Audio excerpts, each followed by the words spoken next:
Se colocamos freios na boca dos cavalos para que nos obedeçam, então conseguimos dirigir-lhes o corpo todo. Vede também os navios, embora tão grandes e levados por ventos impetuosos, são conduzidos por um pequenino leme para onde o timoneiro quer. Assim também, a língua é um pequeno membro do corpo, mas se gaba de grandes coisas. Vede, como um grande bosque incendiado por uma faísca. A língua também é um fogo, sim. Como um mundo de maldade, ela é colocada entre os membros do nosso corpo, contamina todo o corpo e põe em chamas o curso da nossa existência, sendo, por sua vez, posta em chamas pelo inferno. Pois toda espécie de feras, aves, répteis e animais marinhos doma-se e tem sido domada pelo gênero humano. Mas nenhum homem pode domar a língua.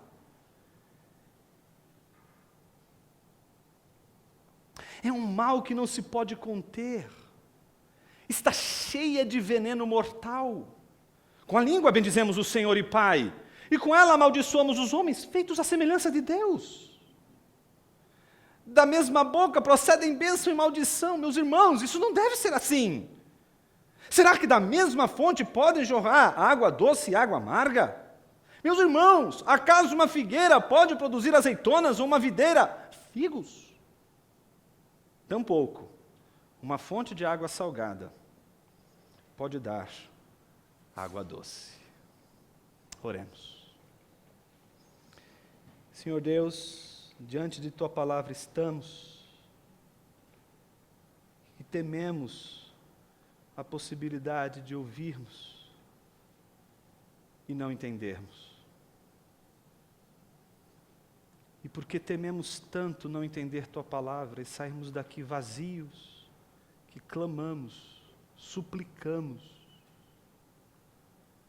ao Teu Santo Espírito, rogando que Ele nos revele,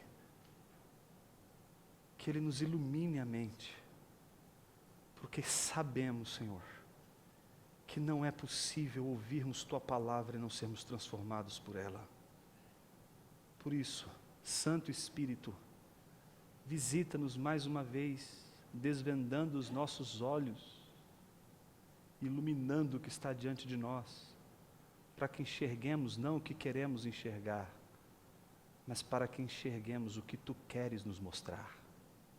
Não o que queremos ver, mas o que Tu queres que vejamos. Que vejamos aquilo que o Senhor tem para nos mostrar nessa noite. Essa é a nossa oração. Em nome de Teu Filho Jesus. Amém. Eu tenho um amigo muito querido, pastor da Igreja Presbiteriana do Brasil, lá em Recife, professor também do Seminário do Norte, professor de exegese bíblica.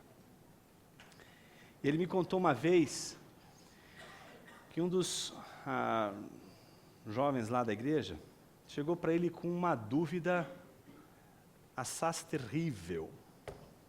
Ele disse assim: pastor, eu queria entender um negócio. Quando a Bíblia diz que Jesus sentava ao lado de publicanos e pecadores para beber, não era tangue, era vinho. Vinho. Né? E Jesus então tomava vinho. E tomava junto com aqueles com os quais ele se relacionava, ao ponto de alguns chamarem ele de beberrão. Pastor, a história da igreja diz que Lutero traduziu a Bíblia tomando uma cervejinha. Por que cargas d'água? Eu não posso tomar um vinhozinho e tomar uma cervejinha. Esse meu colega presbiteriano disse assim para ele: mas quem disse que você não pode? É só você fazer o que eles fizeram que eu deixo você tomar todas as que você quiser.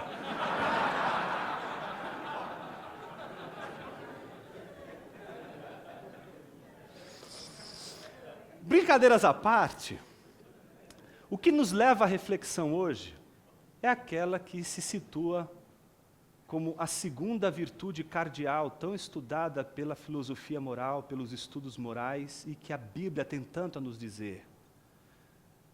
Não só das virtudes teologais, fé, esperança e amor, mas aquelas virtudes que são morais e que dizem respeito não só aos fiéis, se os crentes, dispõem daquelas virtudes teologais que só os convertidos podem ter, fé, esperança e amor.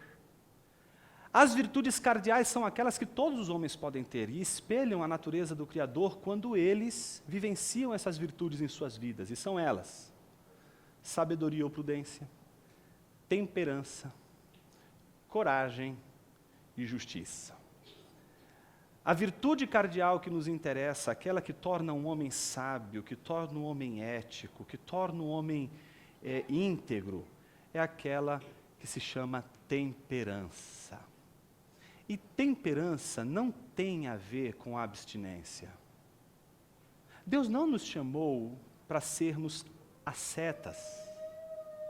O ascetismo não faz parte da compreensão bíblica dos benefícios que a criação pode nos servir quando dela gozamos com prazer, com desejo.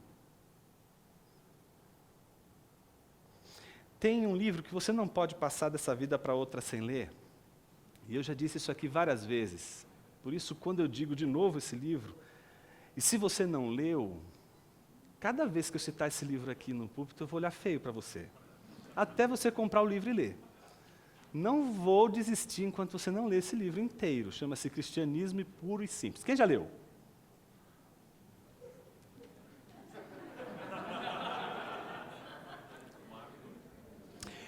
O terceiro livro do Cristianismo Puro e Simples, ele vai trabalhar as virtudes cardeais.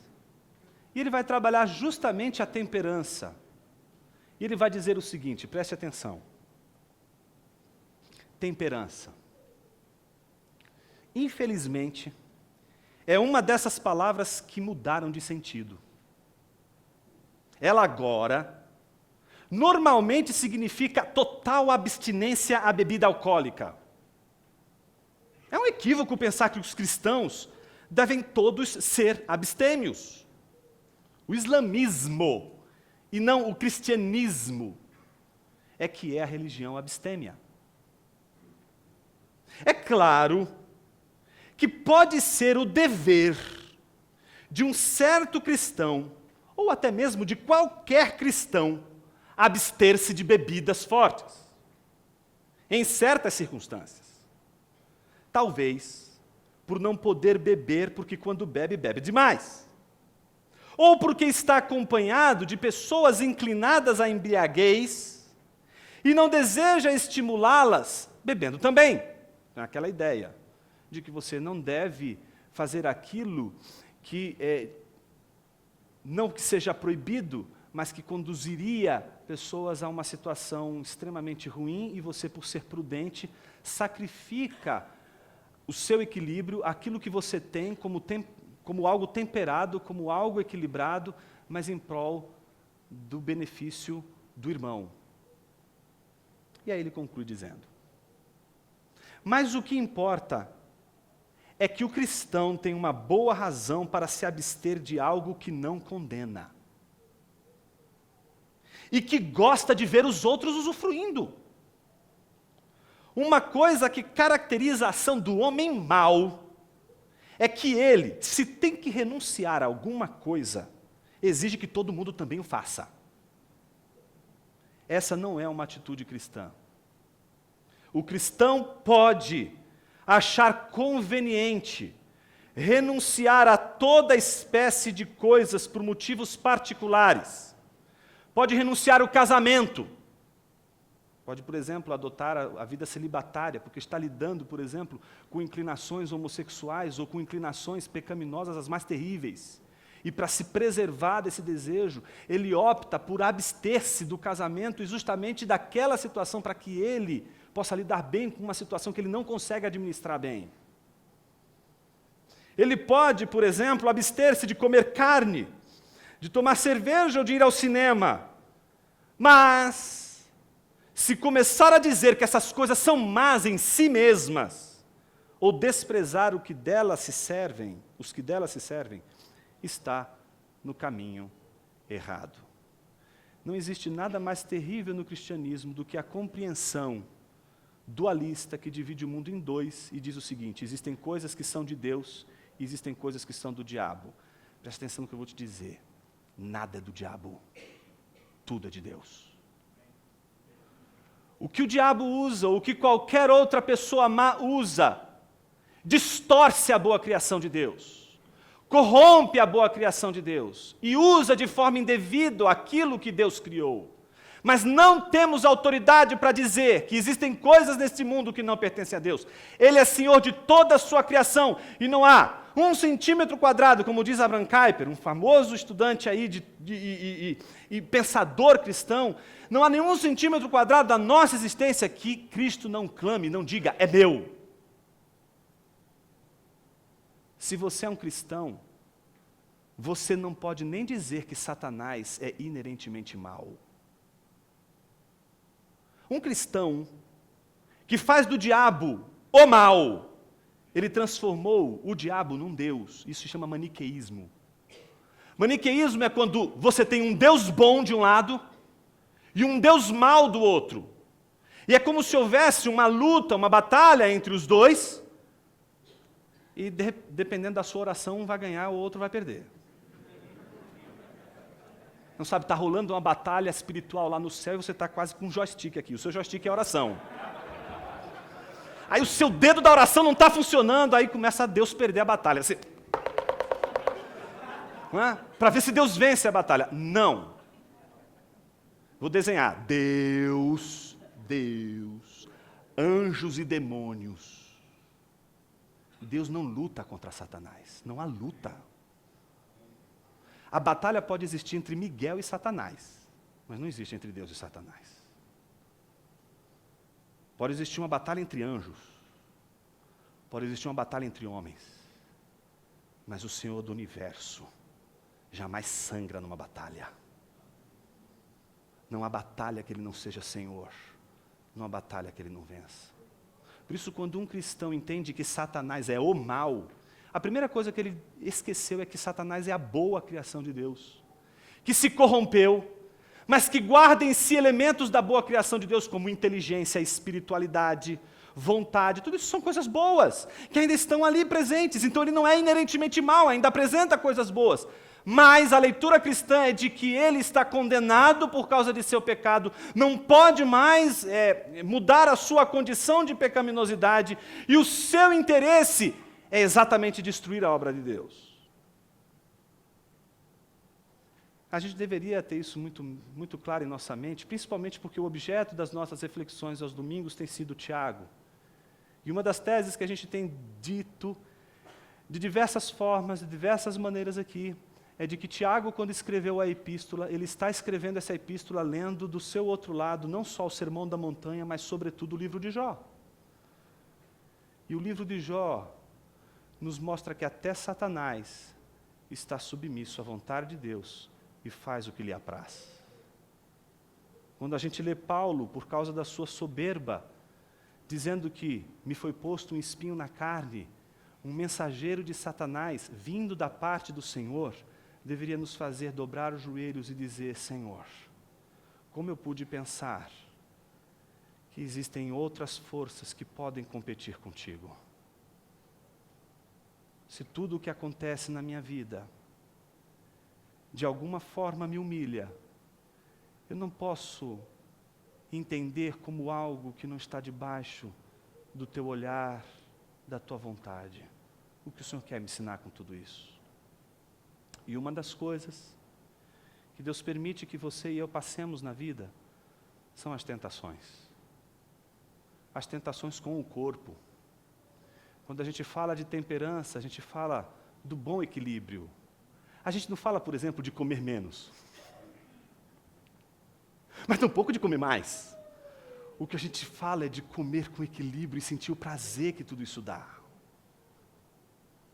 Mas o que é que faz com que alguns extrapolem os limites e esperem redenção dos seus desejos? O que é isso que descontrola o nosso corpo?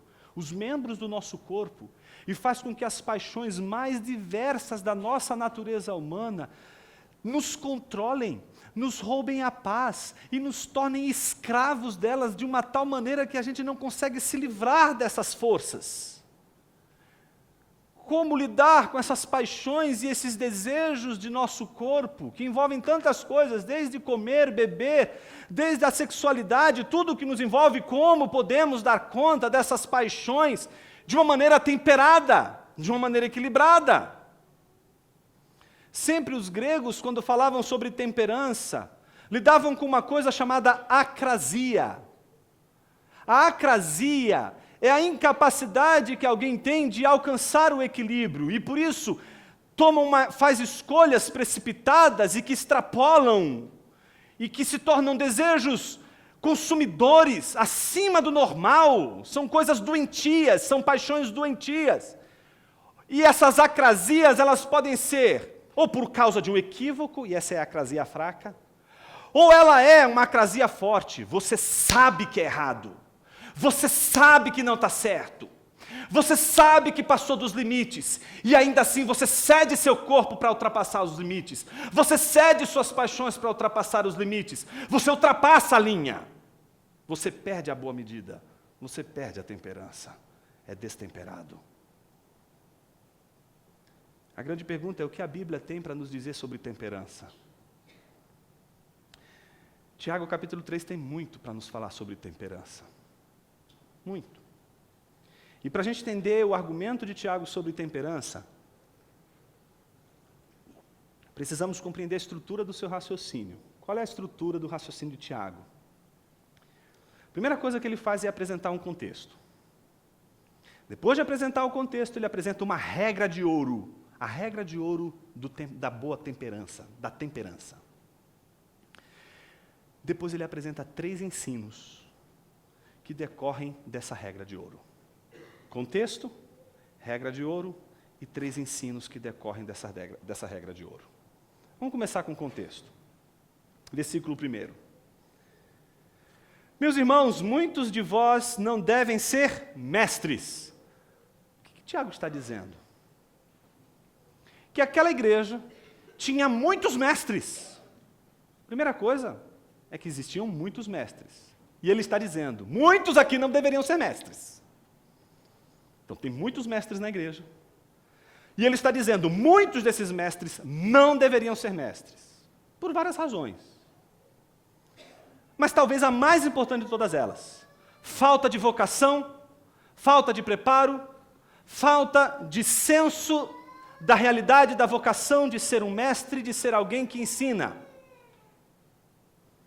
Parece, ao que tudo indica, que a maior parte dos mestres daquela igreja tinham sido seduzidos pelos privilégios que ao ofício do mestre na igreja, de alguma forma, viabilizava. Então, o destaque, as possibilidades, as regalias, as possíveis regalias, os possíveis privilégios, fizeram com que muitos quisessem se tornar mestres da igreja. Só que mestres que começam a ensinar sem preencher os requisitos mais importantes, mestres que não são capazes de ensinar corretamente, mas que por motivos errados se tornam mestres. Então, Tiago, em primeiro lugar, exorta esses mestres dizendo, muitos de vocês não deveriam ser mestres. Vocês não nasceram para isso. E vocês estão fazendo mal para a igreja, ocupando esse lugar que não lhes pertence. Vocês não foram chamados para isso. Vocês não têm vocação para isso. E vocês se tornaram mestres por motivações erradas. As motivações pelas quais vocês estão servindo como mestres na igreja não correspondem com a realidade. Uma boa exortação, não? Só que ela não termina aí. Ela termina com a inclusão do próprio Tiago naquilo que ele considera ser fundamental para aquele que quer ser mestre na igreja. A consciência da sua dura responsabilidade como mestre. Se porventura esses mestres soubessem e tivessem consciência do peso que representa ser responsável por ensinar a igreja, jamais eles aceitariam se tornar mestres. Então, por isso ele vai dizer, sabendo que seremos, e aí ele se inclui como um mestre da igreja, como alguém que também ensina a igreja, mas alguém que está consciente do peso que significa ensinar a igreja, da responsabilidade que é ensinar corretamente o rebanho de Cristo Jesus. Então ele chega e diz, sabemos que seremos julgados de forma mais severa. A ideia, portanto, é de que muitos se tornaram mestres sem ter a consciência de que aquela vocação exigia deles um comprometimento e um julgamento mais severo, caso eles não cumprissem a sua vocação, tal como ela deve ser cumprida. Então Tiago chama a atenção para a responsabilidade que sobrecai entre aqueles que são chamados e vocacionados para ensinar a igreja.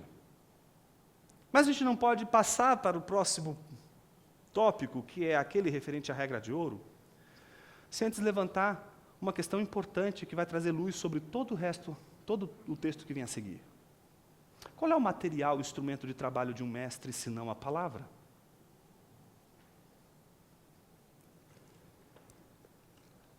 O que mais o mestre usa, senão sua própria língua? O que ele faz quando ensina, senão articular o pensamento com a linguagem? Com a palavra. E um mestre que não sabe usar a palavra, um mestre que não sabe usar a linguagem, um mestre que é imprudente com relação à língua, que é destemperado, que não consegue usar as palavras na medida certa, não consegue a palavra de sabedoria. E quando não há a palavra de sabedoria, o que sobra é a palavra da tolice. O tolo ele só está preocupado em falar. Mas o sábio temperante, ele procura a boa palavra. Ele não escolhe qualquer palavra. Ele sabe o que uma palavra é capaz de fazer. Meus irmãos, a igreja dividiu por causa de uma palavra. Filioque. Uns acreditavam que o Espírito Santo procedia só do Pai. Mas outros disseram, não, os ocidentais disseram, não, procede do Pai e do Filho. Isso é filioque. E do Filho. E por causa disso, a igreja oriental foi para um lado e a igreja ocidental foi para o outro. Uma igreja foi dividida por causa de uma palavra. Amizades podem ser rompidas por causa de uma palavra. Relacionamentos podem ser destruídos por causa de uma palavra. Guerras podem começar por causa de uma palavra. O divórcio pode acontecer por causa de uma palavra. Uma igreja local pode se dividir por causa de uma palavra.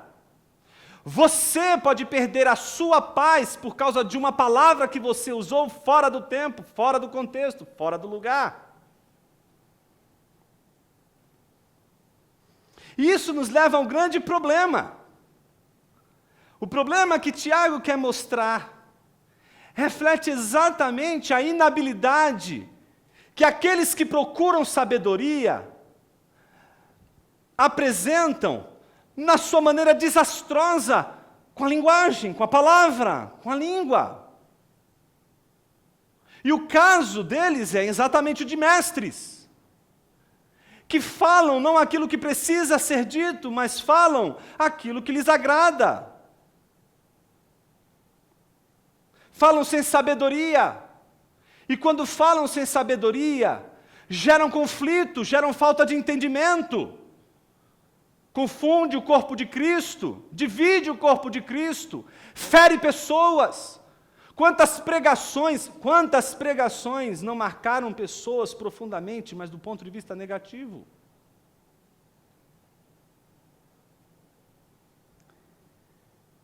Me lembro de uma vez, quando era bem menino na igreja, faz pouco tempo.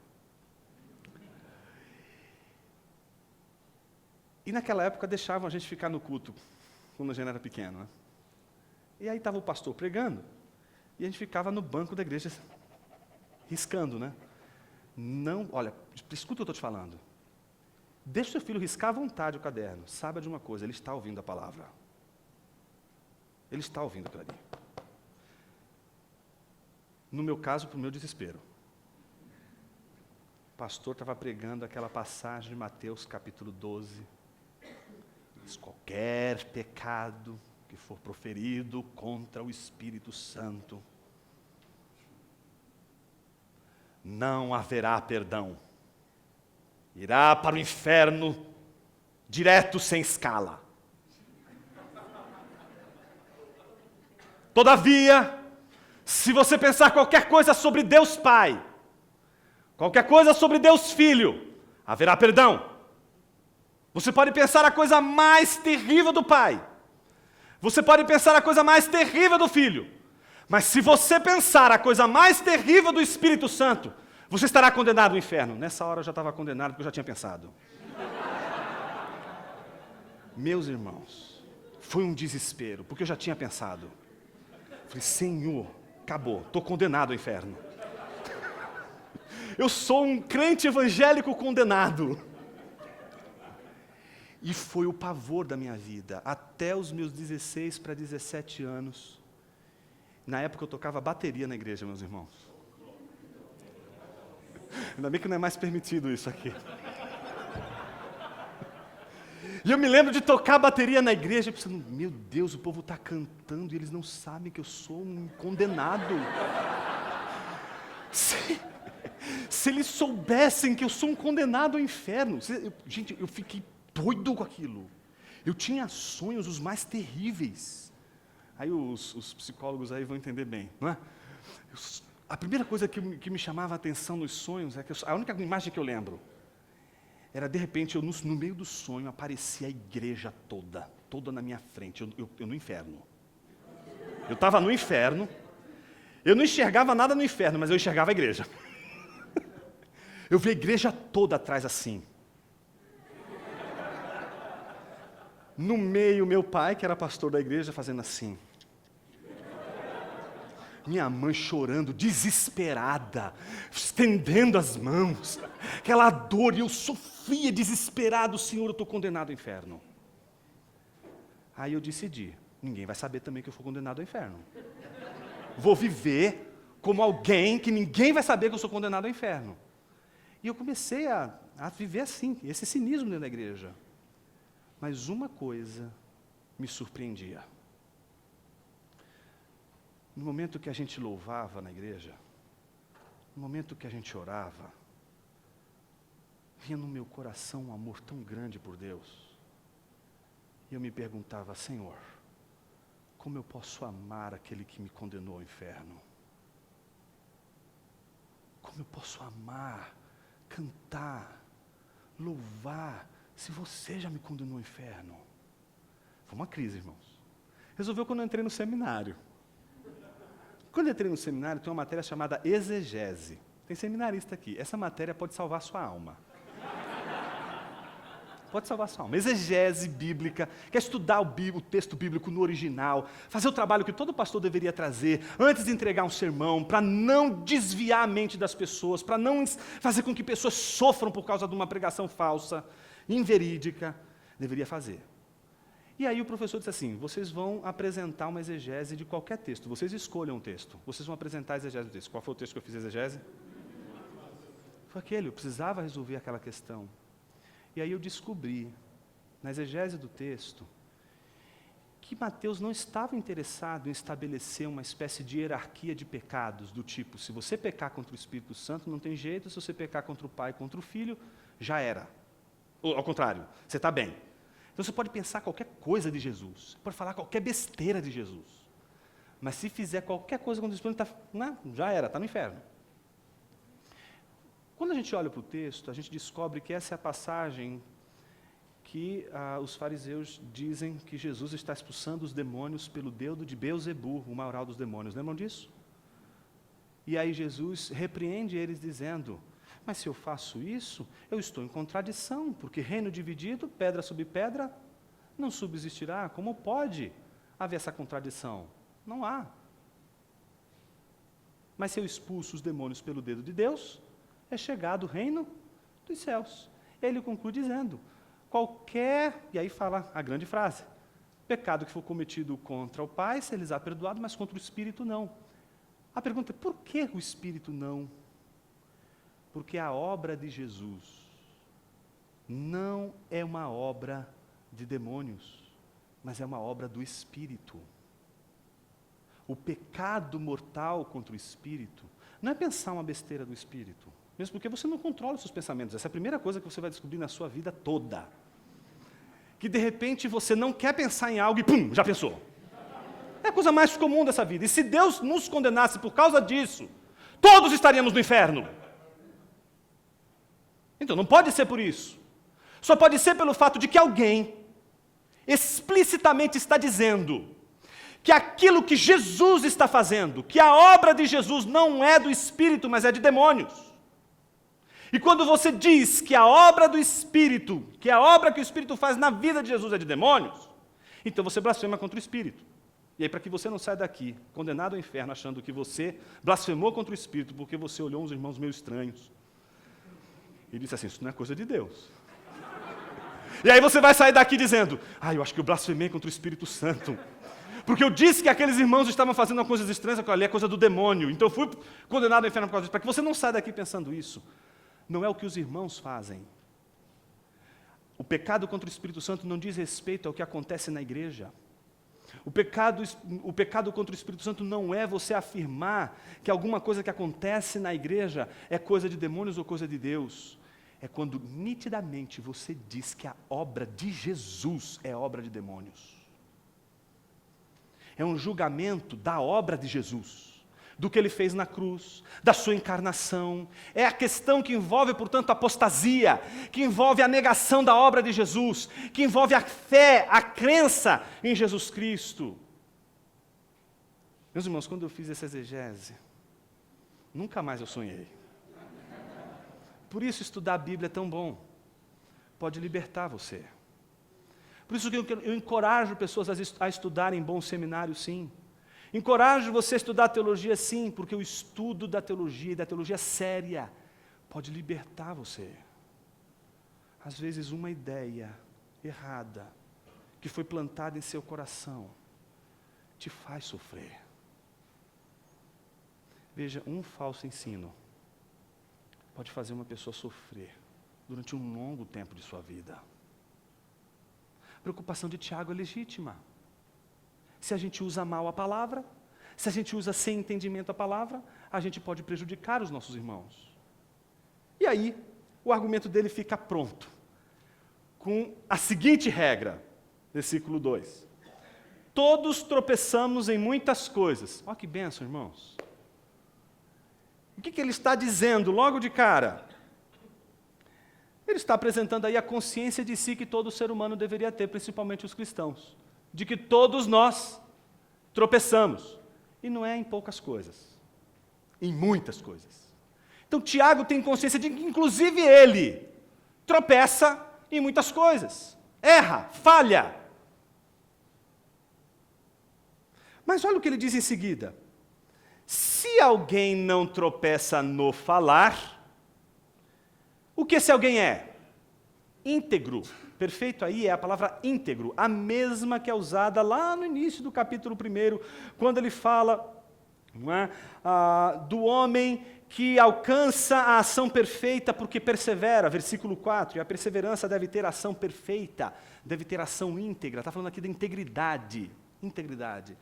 Esse homem sábio, esse homem íntegro, qual é a marca dele? O fato de que ele não tropeça no quê?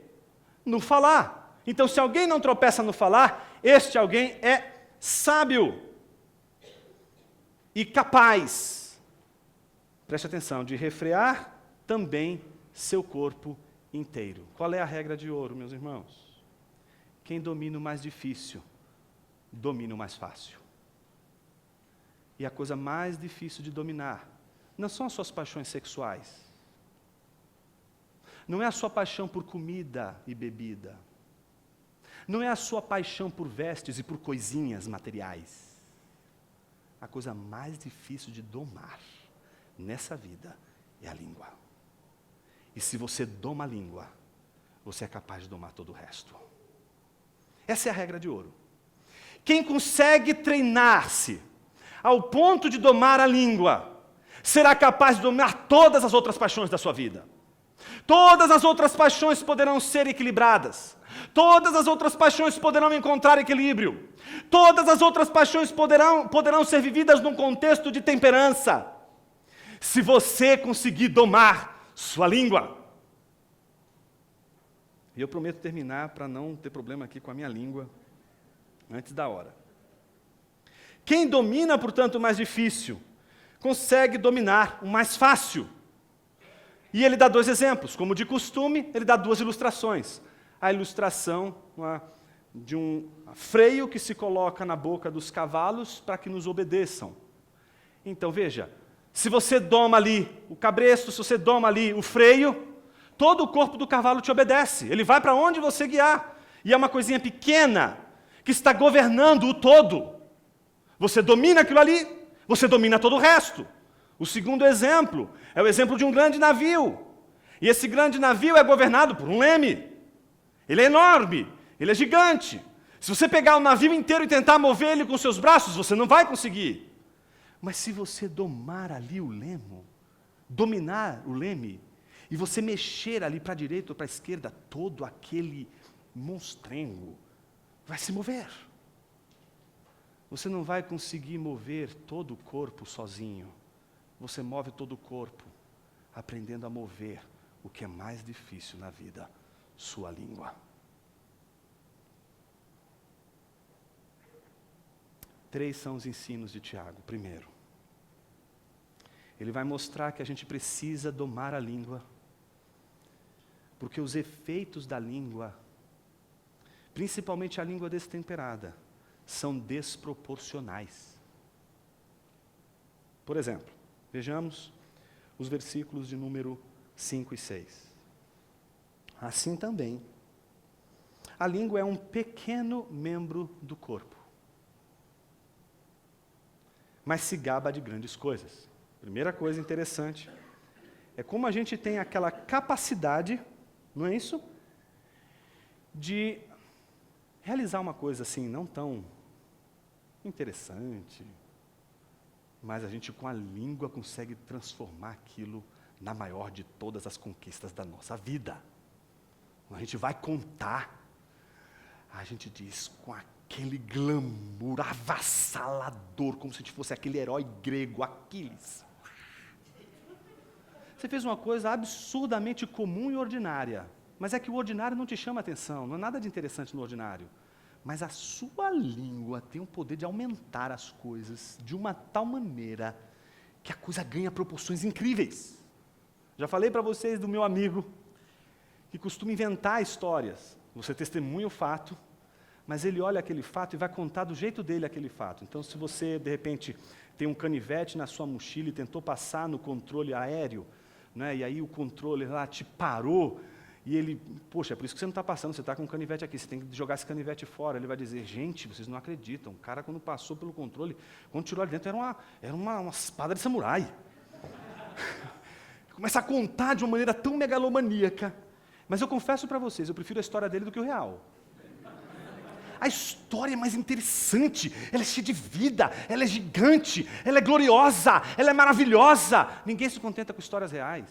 O simples, o ordinário, a gente tem que incrementar. A língua faz isso. A língua tem que superdimensionar nossas experiências. Mas ela não só faz isso, o versículo continua dizendo, vede como um grande bosque é incendiado por uma faísca. Uma faísca faz um bosque todo incendiar. Quer ver um outro exemplo? Se a língua consegue superdimensionar o discurso, a língua também pode destruir um mundo ao seu redor. Por exemplo, o que é a fake news? O que são as notícias falsas? É um sujeito que vai lá e recebe, vai lá e ainda compartilha, não é isso? Nas redes sociais. Está lá a foto de Machado de Assis criticando o Templo de Salomão. Tá lá. O Templo de Salomão é a coisa mais esdrúxula que existe na arte contemporânea. E coloca embaixo, assinado Machado de Assis. Tem gente compartilhando. Eu fui aqui, obviamente, irônico, para dizer que a gente pode, com notícias absurdamente erradas, falsas, incendiar o universo à nossa volta. Quantos casos de bullying, por exemplo, na escola não são frutos de uma mentira? Então, a língua tem essa capacidade de, num contexto, envenenar tudo, incendiar tudo. Incendiar tudo. Eu já disse para vocês que o livro de Tiago está todinho escrito com base no livro de Jó. Para onde você acha que a gente vai agora? Para o livro de Jó. Jó, capítulo 2. Você já deve ter sacado onde está o problema da língua em Jó. Capítulo 2. Nós vamos ler a partir do versículo 7. Que diz assim: Satanás saiu da presença do Senhor e feriu a Jó com feridas malignas, da sola dos pés até o alto da cabeça. Sentando-se em cinzas, Jó pegou um caco para se raspar. Então, sua mulher lhe disse: Tu ainda te mantens íntegro, amaldiçoa a Deus e morre. Mas ele lhe disse: Tu falas como uma louca. Por acaso receberemos de Deus apenas o bem e não também a desgraça? Em tudo isso, Jó não pecou com os lábios.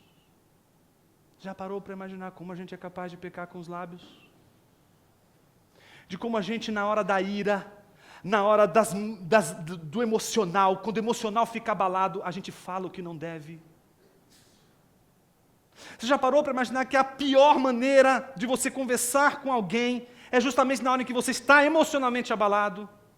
Que todas as vezes que você abre a sua boca para falar na hora que você não está bem, dá errado? Isso acontece porque a língua é um animal difícil de domar. Isso acontece porque a língua é ferina. Isso acontece porque às vezes a gente não consegue dimensionar o alcance do desastre que uma palavra maldita, e aí nos dois sentidos, uma palavra falsa, uma palavra sem sabedoria, ela pode destruir alguém. Já parou para imaginar como falta sabedoria nos nossos dias de luto, entre aqueles que andam conosco? Como é difícil a palavra de sabedoria na hora do luto. Por isso, meu irmão, não abra a boca, abrace. Porque é tão difícil a palavra de sabedoria. Se você não tem esse dom, fica quieto. Você dizer assim: a vida é assim. Vai passar. Não faz isso não, irmão. A mulher de Jó, vendo Jó do jeito que estava, foi impiedosa. Mas ao mesmo tempo, a palavra mostra como Jó reagiu. Ele poderia ter amaldiçoado, ele poderia ter usado de uma maneira inadequada a sua língua. Ele tinha todas as razões para explodir naquela hora. Ele estava raspando as feridas da sua lepra, depois de ter visto seus filhos morrerem. Ele poderia, e ninguém acharia errado, ele explodir e falar um monte de coisas intempestivas, sem o menor controle e com toda a violência e truculência que a alma humana usa quando ela está amargurada. Mas a Bíblia diz que ele não pecou com seus lábios.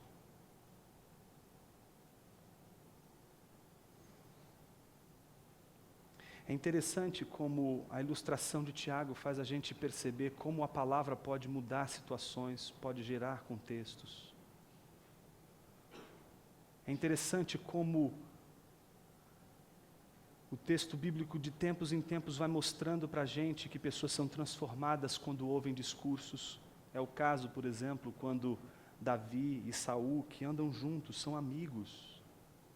Eles estão voltando de uma batalha.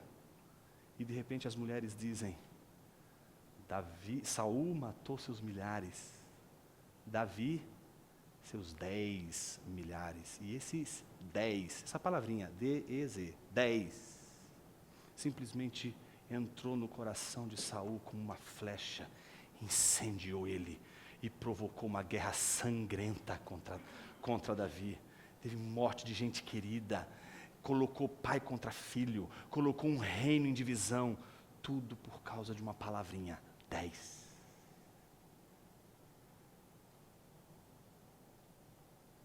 Veja como o Tiago, e volte para lá, como o Tiago trabalha isso na ilustração que ele oferece do versículo 7 em diante. Pois toda espécie de feras, aves, répteis e animais marinhos doma-se e tem sido domada pelo gênero humano. Tiago não tinha ido ainda no SeaWorld e sabia que os animais de grande porte, ou seja lá qual for o tipo de animal, é passível de ser domado pelo gênero humano. Baleias podem ser domadas por seres humanos. Animais selvagens podem ser domesticados por seres humanos. O homem pode domar bestas feras. O homem pode domar o que é selvagem. Mas olha que coisa curiosa, diz o versículo de número 8. Mas alguns homens podem domar a língua. É isso? Bem, nenhum homem pode domar a língua. Quantos homens? Nenhum. A primeira coisa importante que a gente nota agora é que a gente chegou numa espécie de impasse. O tempo todo, Tiago começa a dizer o seguinte: você vai dominar suas paixões se você dominar aquilo que é mais difícil. E aquilo que é mais difícil de dominar é a sua língua. E aí depois de dizer que a língua, ela se alastra, ela cria guerras, ela se gaba de si, ela é orgulhosa, ele chega para você e diz assim: você pode domar uma baleia, você pode domar animais ferozes, você pode domar animais selvagens, mas você é incapaz de domar sua língua. Se somos incapazes de domar nossa própria língua, então somos incapazes da temperança, somos incapazes do equilíbrio, somos incapazes da boa medida, somos incapazes do momento e da ação adequada. É isso, porventura, que Tiago estaria dizendo? Óbvio que não. Há uma verdade clara e precisa no que Tiago acabou de dizer. Realmente nós não podemos lidar com a língua. Mas Deus pode. Deus pode lidar com a sua língua. E é Ele quem lida com a sua língua. É Ele quem lida com o seu orgulho. É a graça de Deus que lida com a nossa maneira, com essa insensibilidade. É só pela graça de Deus que conseguimos domar a língua. Não temos condições. Então a primeira coisa que a gente precisa concluir nesse segundo ensino, que é o ensino que nos mostra que somos incapazes de controlar a língua, é de que, primeiro, é necessário suspeitar do nosso controle da língua.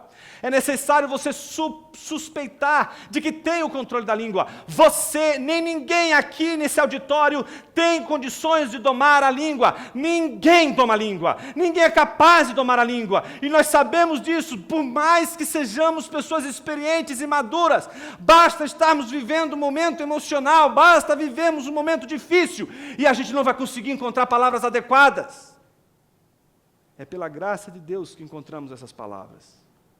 Por isso dependemos da graça de Deus para encontrarmos a boa temperança. Veja como isso fica claro no versículo de número 9, que apresenta o terceiro e último ensino, com o qual a gente conclui a nossa exposição de hoje.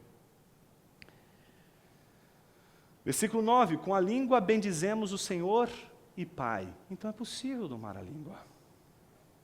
É possível que a língua glorifique a Deus. É possível que a língua dignifique a Deus. É possível que o nosso discurso, que o nosso ensino faça o bem. É possível que aquilo que você fale faça o bem para o outro. É possível que as suas palavras, que poderiam ser palavras de desmotivação, palavras de desencorajamento, se tornem palavras de encorajamento, e de encorajamento pelo Evangelho de Cristo Jesus, que vai fazer com que seu marido não queira ser um grande homem com dinheiro, mas queira ser um grande homem orando, lendo a Bíblia, com palavras de encorajamento, palavras boas, boas palavras. Elas chegam, elas são possíveis. Então é possível domarmos a língua, é possível controlarmos a língua, mas controlamos pela graça de Deus, controlamos em meio ao culto, bendizemos a Deus. E se alguém bendiz a Deus com a sua boca, esse alguém conhece a graça e o poder da graça de Deus. Mas o que a gente descobre, e esse é o terceiro ensino, de que somos incoerentes. O tempo todo somos inconsistentes. A língua é incoerente. A língua destemperada revela sempre a nossa contradição. O texto diz, com a língua bendizemos o Senhor Deus, o Senhor e Pai, e com ela amaldiçoamos os homens feitos à semelhança de Deus. Da mesma boca procede bênção e maldição. Meus irmãos, isso não deve ser assim. Então a primeira coisa que Tiago quer mostrar é que da mesma boca que vem algo tão bonito, que vem algo tão encorajador, vem algo tão destruidor, algo tão nocivo para a igreja. Como pode alguém que cultua a Deus, que louva a Deus no culto, mas na hora que sobe no púlpito para ensinar, ou vai para uma aula para ensinar, ou vai no discipulado e ensina um falso ensino, e agride as pessoas, e faz com que pessoas possam sofrer por causa de uma falsa teologia, um falso ensino, e possam viver distantes de Deus? Como pode alguém fazer isso? Como pode alguém louvar a Deus, cultuar a Deus, praticar o culto a Deus, mas ao mesmo tempo não ter a palavra de sabedoria, mas uma palavra tola que vai enfermizar as pessoas, que vai tornar as pessoas cativas? Tiago é claro em dizer, não é para ser assim. E ele faz duas perguntas retóricas que representam dois exemplos e termina com a afirmação de um último exemplo, 3 ilustrações. A primeira é a seguinte: será que da mesma fonte pode jorrar água doce e água amarga? Então, a fonte é uma só, mas dela sai água doce, dela sai água amarga. Ele está dizendo, pode? Como pode uma fonte jorrar duas coisas distintas? Está fazendo uma pergunta. Segunda pergunta. Meus irmãos, e aí vem todo o carinho dele, né? Meus irmãos, isso diz tudo. Ele está cuidando da igreja. E ele sabe que se a igreja não mudar a sua maneira de lidar com a palavra, eles vão se matar ali dentro. Meus irmãos, acaso uma figueira pode produzir azeitonas? Ou uma videira figos? A pergunta dele é, algo de uma espécie pode produzir de outra espécie distinta da dele? Ele está fazendo uma pergunta retórica. O que é uma pergunta retórica? Você não precisa nem responder, porque a resposta já está dada, é claro que não. É claro que de uma fonte não pode jorrar água doce e salgada ao mesmo tempo. É óbvio que não pode uma figueira produzir azeitona. E aí ele conclui afirmando, tampouco uma fonte de água salgada pode dar água doce. Aqui Tiago ecoa os ensinos de Jesus no Evangelho de Mateus, capítulo 12, eu queria terminar com a leitura de Mateus 12. Sabe o que diz Mateus 12? Que um dia, fariseus e escribas disseram para Jesus, este homem expulsa os demônios por meio de Beelzebu, o chefe dos demônios. Mas Jesus, conhecendo-lhes os pensamentos, disse que todo reino dividido, pedra sobre pedra, não subsistirá. No versículo 32, ele conclui o raciocínio dizendo, se alguém disser alguma palavra contra o Filho do Homem, isso lhe será perdoado, mas se alguém falar contra o Espírito Santo, não lhe será perdoado, nem neste mundo, nem no vindouro. Alguém poderia contrariar Jesus, mas alguém não poderia jamais negar e ofender a obra que o Espírito Santo estava realizando através de Jesus. Então, ditas estas coisas, veja o que Mateus diz logo em seguida, e com isso a gente encerra a nossa reflexão de hoje. Pelo fruto se conhece a árvore. Se a árvore é boa, seu fruto será bom. Se a árvore é má, seu fruto será mau. Raça de víboras! Como podeis falar coisas boas, sendo maus? Pois a boca fala do que o coração está cheio. O homem bom tira coisas boas do seu bom tesouro. O homem mau tira coisas más do seu mau tesouro. Digo-vos que no dia do juízo, os homens terão de prestar contas de toda palavra inútil que proferirem, porque pelas tuas palavras será absolvido, e pelas tuas palavras serás condenado. Não existe outra fonte de riqueza do que o tesouro do nosso coração. Como domar a língua? Conhecendo em primeiro lugar o seu tesouro. Qual é o seu tesouro, meu irmão? Qual é o seu tesouro, minha irmã? No Sermão da Montanha, Jesus olha para os seus discípulos e diz assim para eles: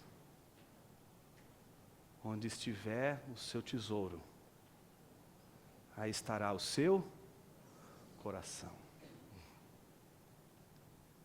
Sempre que eu olho para essa passagem, lembro dessa passagem, me vem à mente a seguinte indagação: se Jesus disse, onde estiver o tesouro, aí está o teu coração, como eu gostaria de na hora perguntar para ele: onde está o teu tesouro, Jesus? Que resposta você acha que Jesus diria? O tesouro dele está aqui, ó. Foi por causa disso que ele disse tudo o que disse. Foi por amor a isso que ele viveu tudo o que viveu. Nossas palavras, elas sempre dizem muito sobre o nosso tesouro.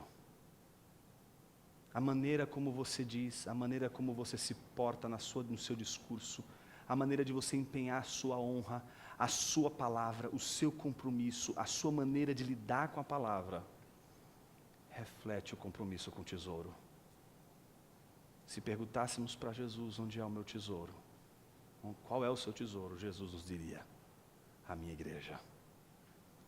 Mas e se Jesus perguntasse para você agora: onde está o teu tesouro?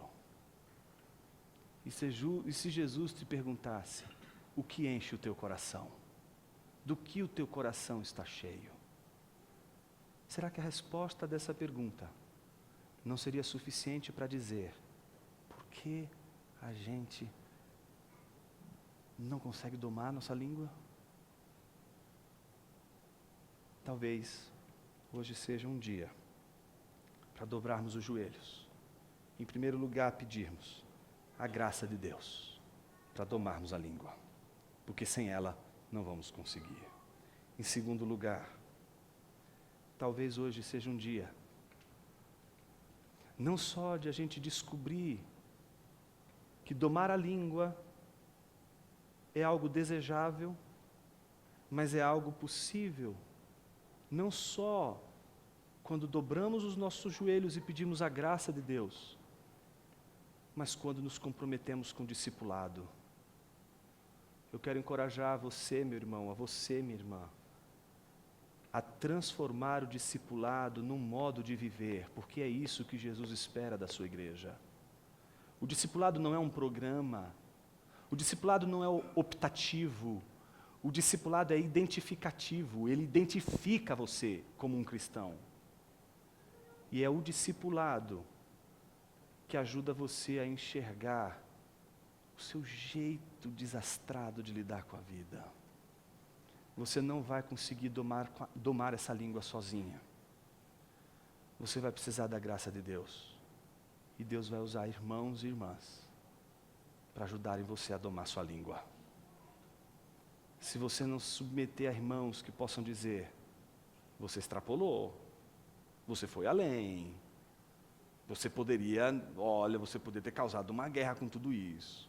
Olha, é melhor você pedir perdão. É melhor você se consertar. Quando a gente tem esse tipo de experiência, a gente descobre que é possível sim domar a língua. Mas nunca sozinho. Nenhum homem sozinho é capaz de domar a língua.